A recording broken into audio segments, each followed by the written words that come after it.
Hi friends, welcome to my another blog. आज आम Z रोचे पाखे गोटे पार्क अच्छी, बहुत बढ़िया पार्क। चलते आपन को देखेबी। एटा हूँ संध्या समय भ्यूटा। संध्या समय जाइए घूरने। बहुत सुंदर जगह, बहुत सुंदर। घूरी आप सारी पारे माने बहुत आयतन हिसाब से बहुत बड़। चित्र भितर सब हो बढ़िया बढ़िया सब।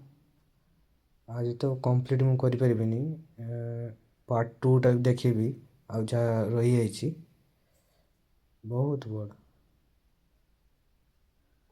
लोक सब आउट एक्सरसाइज करने या इवनिंग वॉक करते आसुँच। ड्राइंग एक नंबर पूरा मस्त मस्त सब लाइट फाइट देकी पूरा एक नंबर।